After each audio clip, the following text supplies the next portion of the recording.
Ya, bismillah. Assalamualaikum warahmatullahi wabarakatuh. Alhamdulillah ala ihsani wa syukru laula taufiqi wa amtinani. Asyhadu an la ilaha illallah wahdahu la syarika la ta'diman lisani. Wa asyhadu anna Muhammadan abduhu wa rasuluhu adai ila ridwani. Sallallahu ala nabiyyina Muhammad wa ala alihi wa ashabihi wa ikhwani amma ba'du. Jemaah sekalian kaum muslimin wal muslimat rahimakumullah. Pastinya sebuah nikmat yang agung yang patut kita syukuri. Di pagi hari ini kita bisa beramal soleh, dan tidak lain adalah doa dari Nabi SAW dan petunjuk dari Allah Subhanahu wa Ta'ala. Nabi kita pernah mendoakan umat-umatnya senantiasa dalam kebaikan, dalam keberkahan ketika mereka bisa beramal di waktu pagi. Nabi kita berdoa pada umatnya, Allahumma barik fi ummati fi bukuriha. Ya Allah, rahmatilah umat-umatku yang di waktu pagi mereka bisa beramal soleh.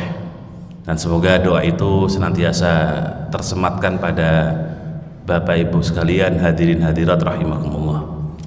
Teman-teman sekalian, bicara masalah gangguan ya. Allah menyebut gangguan itu bisa berawal dan bisa datang dari dua jenis makhluk ya, yang disebut dengan al-jinnah wan nas, golongan jin dan golongan manusia. Dan kalau kita bicara bisikan-bisikan syaitan ya, ini dari mulai Nabi Adam sampai hari kiamat senantiasa akan terus dihembuskan oleh syaitan. Bahkan iblis bersumpah di hadapan Allah Subhanahu wa Ta'ala, la aghwiyannakum ajmain, saya akan sesatkan seluruh manusia tanpa terkecuali. Dan ini ikrarnya iblis ya. Allah juga menegaskan tentang perkataannya iblis, la aqudanna siratakal mustaqim, dan kami iblis akan menduduki jalanmu ya Allah yang lurus ya. Dan Nabi kita pernah bersabda, inna syaitan ya fi kulli anha, setan itu akan datang dari seluruh penjuru arah jemaah. Bahkan Nabi kita bersabda, inna syaitan yajri kamajrad dam, setan itu akan mengalir dalam pembuluh darah kita. Dan begitu mengerikannya hembusan-hembusan setan itu sampai di saat kita mengamalkan amalan mubah ya, amalan-amalan yang sifatnya tidak wajib, setan itu ikut nimbrung dan terlibat di dalam amal yang tidak wajib jamaah. Dalam bab makan misalnya ya, dalam bab makan itu kalau kemudian seorang makan kemudian makan tidak bersih, bahkan kemudian menyisakan makanan, maka sisa makanan itu menjadi makanannya syaitan ya.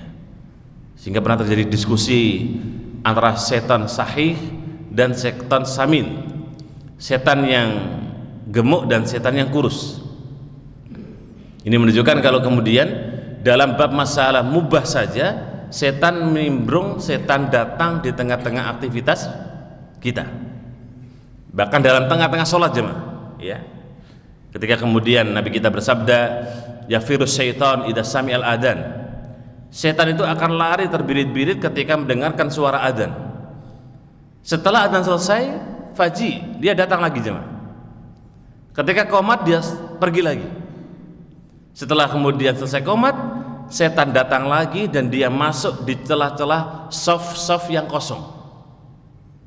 Makanya kenapa dalam hadis dan banyak redaksi, kenapa disuruh merapatkan soft, bahkan antara tumit dengan tumit, pundak dengan pundak, kemudian mata kaki dengan mata kaki ya, karena memang agar tidak memberikan celah kepada syaitan mengganggu Bapak Ibu ketika sholat. Dan masih banyak Bapak Ibu sekalian kalau kita bicara ayat dan hadis yang menjelaskan betapa menakutkannya bisikan-bisikan syaitan kepada hamba Allah ini ya. Makanya semoga kita diberikan oleh Allah Ta'ala dan dijauhkan dari bisikan-bisikan syaitan. Teman-teman sekalian rahimakumullah. Nah, setan itu masuk kemana jemaah? Yang paling gampang dan paling mudah ketika mengganggu manusia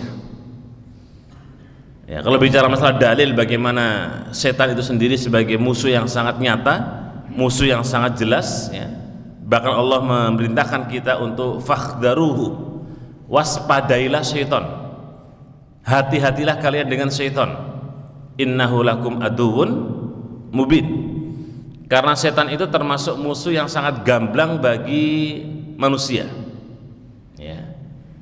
Maka Ibnu Qayyim rahimahullah ta'ala, beliau pernah menuturkan ada beberapa jalur setan yang akan masuk kepada seseorang dan itu lebih mudah, jemaah. Ya, banyak keran-keran yang dimana setan itu bisa masuk ke kita, banyak jalan-jalan setan itu bisa menggoda kita, ya. Tapi ada tiga, ya, minimal tiga, kita akan bahas ini yang mungkin jadi tema kita. Ada tiga wasilah, ada tiga perantara yang setan itu mudah masuk pada diri manusia. Nah, ini monggo nanti Bapak Ibu sekalian, hadirin hadirat, kalau sekiranya kita pernah mengalami, berarti kita pernah diganggu siapa? Syaitan. Atau sekiranya kemudian ada pada diri kita, maka gangguan setan itu lebih besar potensinya, lebih besar peluangnya kita akan diganggu oleh siapa? Oleh syaitan. Nah, tapi yang pertama beliau menyebut, Ibnu Qayyim rahimahullah ta'ala, salah satu di antara jurus setan yang paling ampuh lah gitu, ya, yakni ingdal ghadab, ketika Bapak Ibu atau kita sedang emosi, ya, sedang marah. Makanya kenapa dalam bab masalah marah ini Allah Subhanahu wa ta'ala menyebut, ya, yang namanya al-qadimina al-ghaidha, orang yang bisa menahan amarah, bisa menahan emosi, itu termasuk kriteria-kriteria penduduk surga. Jadi dalam surah Al-Imran itu Allah Azza wa Jalla menyebut beberapa kriteria penduduk surga. Salah satunya al-qadimina al-ghaidha, dia bisa menahan emosi, jemaah. Di saat dia marah, di saat dia bisa kemudian emosi, di saat dia punya kemampuan untuk mungkin tidak netral, itu dia bisa nahan, maka itu tanda-tanda di antara orang yang mendapatkan predikat surga. Berarti kan kebalikannya, jemaah sekalian. Kalau orang mudah emosi, mudah marah, ya, maka dia peluang untuk mendapatkan surga itu bisa jadi kecil. Dan gangguan marah itu minas syaitan. Makanya Nabi mengistilahkan kalau orang marah itu seperti api yang membakar kayu, jemaah. Ya, layaknya api yang bakar kayu, kalau kita biarkan, maka lama lambat laut yang namanya api membakar ini kalau kita biarkan, maka sekitarnya akan terbakar semua, karena dia dibawa oleh amarah. Ya.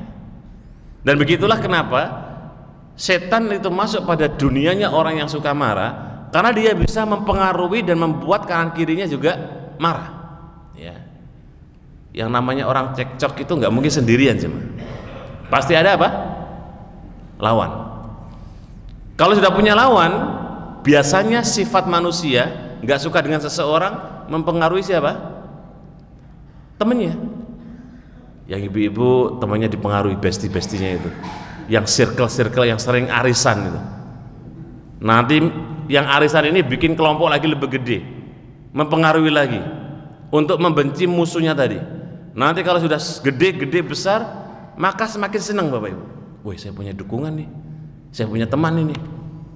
Nanti yang sebelahnya, ya, dia bikin kelompok lagi, circle lagi untuk menjelekkan, memusuhi yang tadi bermasalah ini. Akhirnya terjadilah sebuah kubu, ya, kubu neraka jahanam dan kubu neraka jahim lah, kurang lebih gitu. Ini sama-sama membuat circle-nya masing-masing emosi, marah, membenci gara-gara satu orang, jemaah. Ya. Sehingga Nabi menyebut orang marah itu seperti dia kemudian diibaratkan api yang membakar kayu kanan kiri. Semakin dibiarkan, maka akan semakin besar dan sulit untuk diredam, jemaah. Coba Bapak Ibu sekalian, ngapunten, mohon maaf, mungkin barangkali ada di antara Bapak Ibu yang hari ini punya masalah dengan tetangga. Coba tunjuk jari. Ibu-ibu, enten Bu? Nggak ada, alhamdulillah. Kalau kita punya masalah, biasanya kalau ketemu yang bersangkutan, hawanya pun kita hawa marah, emosi, nggak nyaman. Itu setan, jemaah. Itu bisikan-bisikan setan yang sudah masuk pada diri manusia. Sadarilah itu salah satu di antara caranya syaitan. Ya. Bagaimana kemudian kalau orang itu marah, lingkungan kanan kirinya jadi rusak. Ya coba sekarang Bapak Ibu perhatikan, ada nggak orang marah, ini lagi emosi nih, terus ucapannya itu baik-baik, ya. Ngomongnya sopan, kalau bicara pun nggak menyakitkan. Ada orang marah seperti itu? Coba, pernah jumpai Bapak Ibu ada orang marah terus lagi marah sama kita, terus kita, Masya Allah Bapak ganteng ya, oh Bapak soleh ya, Bapak dermawan ya, ada? Nggak ada jemaah. Orang marah itu yang keluar dari lisan dan dalam pikirannya semuanya keburukan, nggak ada yang kebaik. Ya, bahkan sampai karena buruknya ucapan bilang ke suaminya ketika marah, dasar setan Bapak ini. Oh, pernah nggak Pak? Sampai disetan-setankan, lo bayangkan. Nanti yang balas juga dibilang setan, sampai juga gendruwo Bu, oh, gitu. Jadi battle nyebut suami istri gendruwo, setan, kuntilanak, pocong, metu semua itu Bapak Ibu. Kenapa? Lagi marah. Ya.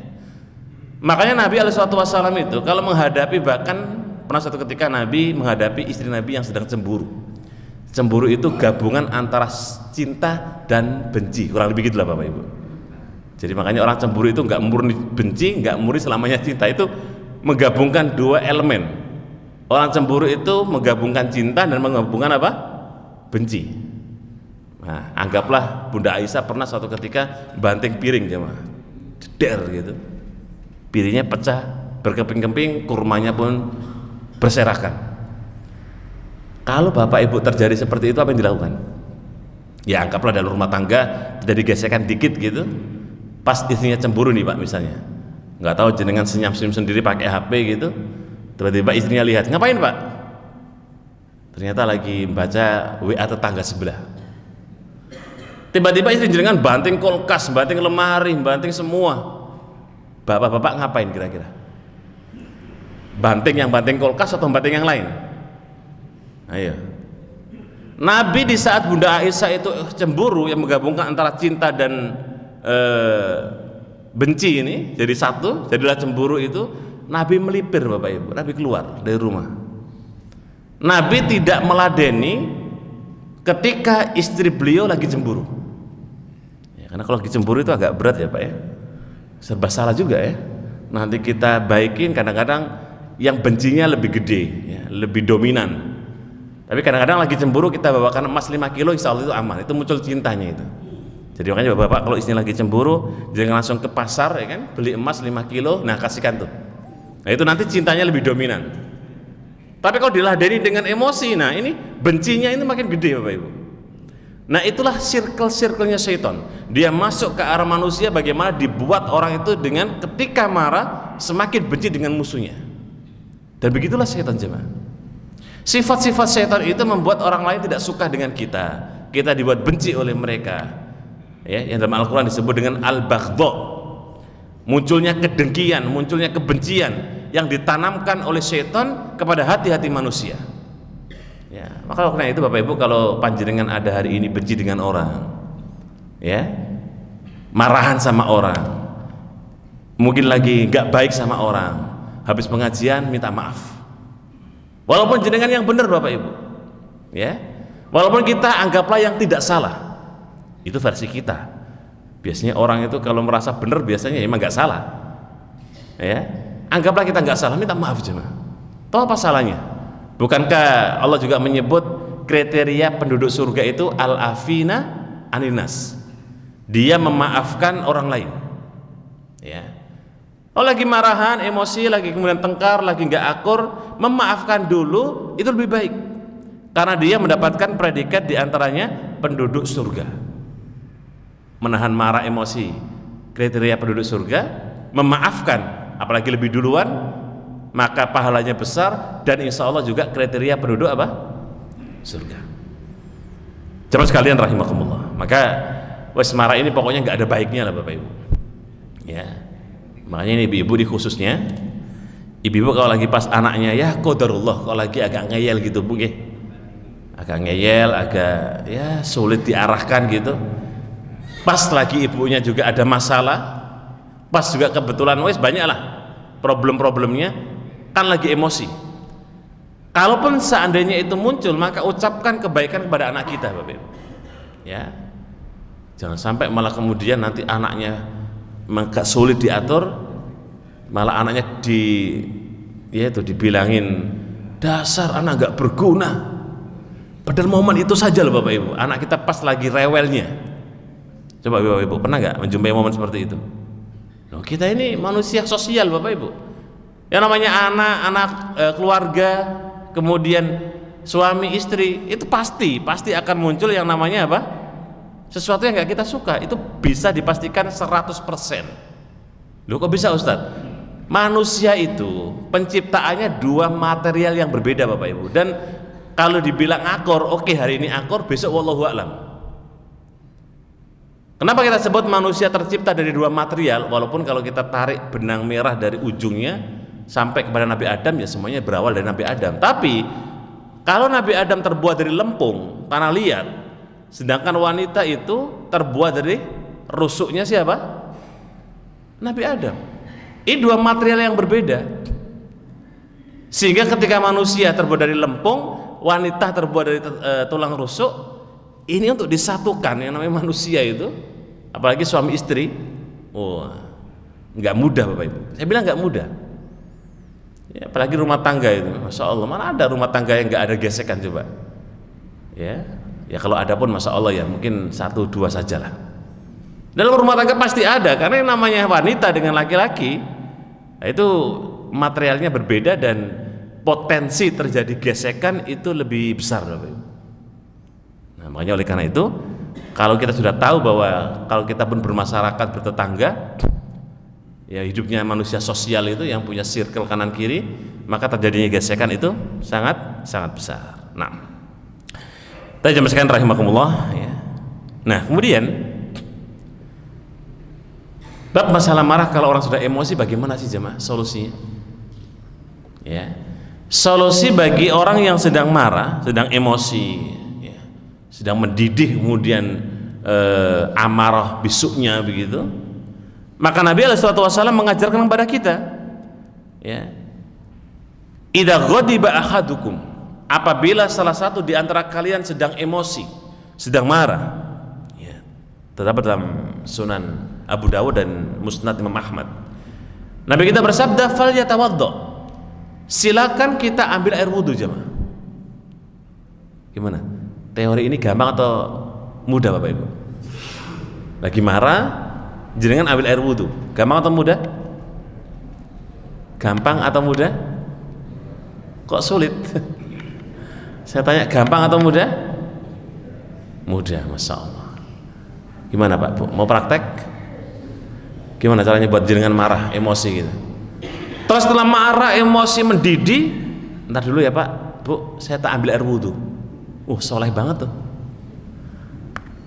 Kira-kira level sampai orang lagi emosi mendidih, tiba-tiba ntar dulu tak wudhu. Bapak Ibu pernah jumpai ada tipe orang seperti ini? Ini jamaah aman nih kayaknya, habis ini pengajian, terus marah satu kampung, wudhu semua. Masya Allah ya. Kenapa Nabi suruh wudhu jamaah sekalian? Karena marah tadi itu adalah bagian daripada syaitan yang dia itu seperti api, maka cara meredamnya itu dengan air, dengan wudhu. Falitawaddo kata Nabi, silakan ambil air wudhu. Itu pun kalau kemudian masih marah lagi, Nabi perintahkan falyajlis, silakan mengambil posisi duduk. Ya coba dipraktakkan nih Bapak Ibu, bener lagi. Panjangan lagi pokoknya lagi nggak tahu ada masalah apa sama orang, sama keluarga, sama anak mungkin, sama mungkin orang lain, lagi marah di hadapannya, coba praktekkan, ambil air wudhu. Kok marah juga, falyajlis, duduk. Kok masih marah juga, silakan falyatoji, berbaring. Kok masih marah juga, ya udahlah, pejamkan mata sebentar. Gimana? Sanggup Bapak Ibu? Ini kalau belum sanggup saya ulang terus nih ya. Sepertinya teorinya sih gampang Ustadz, tapi kalau lagi emosi praktek beneran, wallahu a'lam bishawab. Orang lagi marah itu jamaah sekalian, 50% akal sehatnya hilang. Makanya kenapa sampai naudzubillah ya ada orang marah gitu sampai membunuh, ya? Nggak sadar karena 50% akal sehatnya hilang. dikuasai oleh syaitan. 50%-nya lagi dikuasai oleh syaitan. Sehingga kalau orang sedang emosi, marah, kadang-kadang tidak terkendali, dia mukul, dia bunuh, dia nyekik, ya. Bahkan lisan pun nggak ikut-ikutan terlibat, ngomong kasar, menjelekkan, menghina, membuli, menjatuhkan, wis macam-macam. Orang lagi marah itu bergeraklah semua anggota tubuhnya, baik perbuatan dan lisannya. Makanya tadi kenapa Nabi katakan tipsnya wudhu dulu biar agak tenang. Kok masih emosi, duduk dulu. Kok masih emosi, berbaring. Ya levelnya sampai situ Bapak Ibu. Kok masih emosi juga, ya udahlah, wes bismillah, Allahumma bismika ahya, bismika amut gitu. Tapi kan level seperti ini Masya Allah untuk dipraktekkan cukup sangat berat Bapak Ibu. Tapi itu tips, langkah-langkahnya seperti itu. Oh, Nabi katakan idza ghadiba ahadukum falyatawaddo. Makanya ketika ada seorang sahabat yang datang pada Nabi sallallahu alaihi wasallam, ya, di mana sahabat ini, karena di zaman Nabi itu banyak nggih Bapak Ibu, orang yang datang pada Nabi minta konsultasi, minta nasihat, minta solusi dalam masalah ini dan itu, banyaklah. Salah satunya di antara sahabat yang datang pada Nabi sallallahu alaihi wasallam dalam hadis Bukhari, dia mengatakan, ya Rasulullah, ausini, tolong nasihati aku, tolong wasiyati aku. Nabi katakan berarti orang ini la taghdab, ya, jangan kamu apa? Marah. Kemudian dia pergi jemaah. Dipikir-pikir sampai di jalan, masa nasihatnya cuma la taghdab. Dia balik lagi jemaah. Nabi katakan kepada orang ini la taghdab, jangan kamu marah. Dia pergi lagi. Dipikir-pikir lagi, kok sama ya dengan tadi. Dia minta nasihat lagi, Nabi katakan la taghdab. Kata perawi mengatakan faraddada miraran salasa marrat. Nabi ulang-ulang, jangan kamu marah, jangan kamu marah, jangan kamu marah sebanyak 3 kali jemaah. Kalau ada kalimat yang sama dalam hadis ataupun Al-Quran, pengulangan jemaah, itu menunjukkan perkara itu perlu untuk sangat diperhatikan. Dan ternyata orang ini punya kebiasaan memang sifat yang marah, ya. Sehingga kalau orang pemarah diingatkan, jangan kamu marah, jangan kamu marah. Dan mungkin kita sering mendengar ya Bapak Ibu, anak-anak kita, adik-adik kita di TPA itu yang sering bacakan sebuah hadis la taghdab walakal. Pernah nggak Bapak Ibu didalilin anaknya? Biasanya kalau orang tua lagi marah gitu, anak kita hafalkan hadis-hadis pilihan tuh, tiba-tiba membacakan hadis la taghdab walakal jannah. Bapaknya masih cekcok aja nih, masih marah sama istrinya. Anaknya baca lagi la taghdab walakal jannah, la taghdab walakal jannah. Kok masih marah juga? Nah, mungkin anaknya nggak menerjemahkan masalahnya. Mungkin bapaknya nggak paham, ini anak saya lagi ngaji apalagi murojaah. Padahal anaknya sedang menasihati orang tuanya yang sedang cekcok, lagi tengkar. Anak itu kalau dapat ilmu dari TPA, dari bangku TK, ya, yang artinya la taghdab walakal jannah, jangan kamu marah, bagimu surga. Orang tuanya lagi tengkar, dibacakan hadis ini, nah salah anaknya nggak diterjemahkan, sehingga dikirain sama orang tuanya dia lagi apa? Murojaah. Padahal mana ada la taghdab walakal jannah, surat apa itu jamaah? Ya mungkin karena orang tuanya juga mungkin nggak ngaji juga. Tapi menariknya kalau kemudian lagi cekcok ini orang tua atau mungkin siapa dinasihati oleh anak kecil tadi, anaknya dimarahin jemaah. Ini yang salah siapa, yang benar siapa kira-kira? Ayo. Anaknya baca hadis, jangan kamu marah, bagimu surga. Itu kan nasihatnya sangat berharga. Ya, tapi kadang-kadang yang menasihatin pun dimarahi sekalian. Kenapa? Setannya sudah sampai ubun-ubun Bapak Ibu. Setan sudah di depan gitu, ngapain nasihat? Makanya orang marah itu kadang-kadang tembok pun dijebol, ya, halang penghalangnya pun di ini. Makanya kenapa Nabi katakan dalam sebuah hadis Sahih Muslim, laisa sadidu bisur'ah, tidaklah orang yang kuat itu orang yang pandai gulat Bapak Ibu. Bukanlah orang kuat itu bukan kemudian badan yang keker, badannya bertato kanan kiri, kemudian tinggi besar, algoco, enggak. Walakin as-sadidu yamliku indal ghadab. Nabi katakan orang yang kuat itu adalah orang yang ketika di saat dia marah dan dia bisa menahan amarahnya. Itu yang kuat jemaah. Jadi nggak perlu sungkan. Dalam artian nggak perlu sungkan tuh, saya tuh bisa marah jadi Ustaz, tapi saya tahan Ustaz. Bagus itu. Kalau Bapak Ibu bisa marah misalnya dari misalnya atasan ke bawahan gitu, itu sangat besar potensinya kita bisa marah-marahin mereka. Mungkin karena ada kesalahan lah atau ada apa, marah untuk manajemen monggo lah ya, monggo. Tapi kalau sampai melampaui batas juga nggak boleh. Tapi kita bisa untuk marah, mampu untuk marah, tapi kita tahan. Ingat hadis ini. Di saat itulah Bapak Ibu sekalian menjadi orang yang paling kuat, kata Nabi SAW. Jadi karena orang marah tadi bisa mukul tembok sampai hancur, maka dia tahan tuh amarahnya. Ya, makanya rumah tangga itu berantakan disebabkan karena ini jemaah. Ya, gara-gara apa? Al-ghadab. Nah, setan masuk itu dari jalur itu. Makanya bagi setan kalau ada orang marah, nah Bapak Ibu, setan itu tinggal kipas-kipas saja. Ayo Pak, lanjut Pak. Setannya duduk manis nih. Sambil kemudian apa? Menonton orang yang sedang cekcok, sedang marah, setan ngipasin. Masa Pak sampean kalah? Nanti setan sebelah ngipasin ibunya. Ayo Bu, masa kamu ini wanita makhluk terkuat di jagat raya kok kalah dengan bapak-bapak? Jadi setan sambil ngipasin kanan kiri, terjadilah kemudian apa? Cekcok. Orang di pinggir jalan tuh Bapak Ibu. Kadang-kadang saya itu kalau di pinggir jalan lihat ya lumrahnya orang kalau misalnya mobilnya digores, ditabrak ya wajar lah kalau agak sedikit. Tapi kalau sampai dia kemudian melampiaskan dengan emosi, dia balas mobil tetangganya atau ini orang dipukul sampai hancur, ini yang orangnya dipukulin, terlalu berlebih-lebihan. Kalau sudah takdirnya memang mobilnya tergores atau mungkin motornya jatuh kena ditabrak belakang, ya udah selesaikan dengan memaafkan, ya, dan tidak berurusan lebih panjang. Insya Allah lebih tenang jemaah. Inilah kadang-kadang yang kemudian kenapa emosi marah ini menjadi kerannya setan untuk kemudian seseorang diganggu oleh siapa? Oleh setan, ya. Apalagi tadi kita sebutkan di dalam sebuah hadis bahwa setan itu memiliki tempat-tempat untuk masuk pada manusia, khususnya pada sifat di mana orang sedang emosi atau marah. Nah, jemaah sekalian kaum muslimin rahimakumullah, kemudian yang kedua, Ibnu Qayyim menyebutkan keran setan masuk pada seseorang, bisikan itu lebih cepat indal ma'asi, ya, ketika seseorang itu berbuat kemaksiatan, ya, sekecil apapun jemaah sekalian, sekecil apapun maksiat itu akan berpengaruh pada iman dan dia akan mudah diganggu oleh setan-setan berikutnya. Allah Ta'ala berfirman, wadaru dhahiral ismi wa batinah, tinggalkanlah oleh kalian dosa-dosa dohir dan dosa-dosa batin.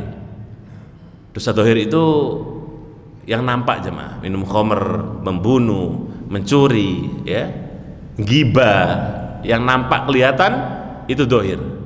Dosa batin, hasad, dengki, riya, ya, itu dosa batin. Lah Allah berfirman dalam surah Al-An'am ayat 120, tinggalkan itu semua. Karena kalau orang itu berbuat dosa dohir ataupun batin, setan itu merapatkan softnya Bapak Ibu, ya. Apalagi tadi Nabi kita bersabda, setan itu akan datang dari seluruh penjuru. Dari depan dia mengganggu, dari belakang dia mengganggu, dari kanan dia mengganggu, dari kiri dia mengganggu, atas bawah. Gak kenal waktu jemaah. Setan tuh gak kenal waktu, mau datang kapanpun maka dia datang. Dan setan tidak kenal juga dalam perkara yang wajib ataupun yang sunnah ataupun yang mubah. Dia datangi semua jemaah. Sebisa mungkin manusia ini benar-benar dikendalikan oleh setan, ya, sebagaimana dalam ayat tadi, la'aqudanna siratakal mustaqim. Saya akan duduki jalan Allah, jalannya orang-orang yang beriman, menjadi jalannya setan. Nah, ini kan menakutkan jemaah. Ancaman yang menakutkan itu ketika sudah mendengar perkataannya iblis bahwa dia akan menduduki jalannya orang-orang yang beriman, diganti menjadi jalannya setan.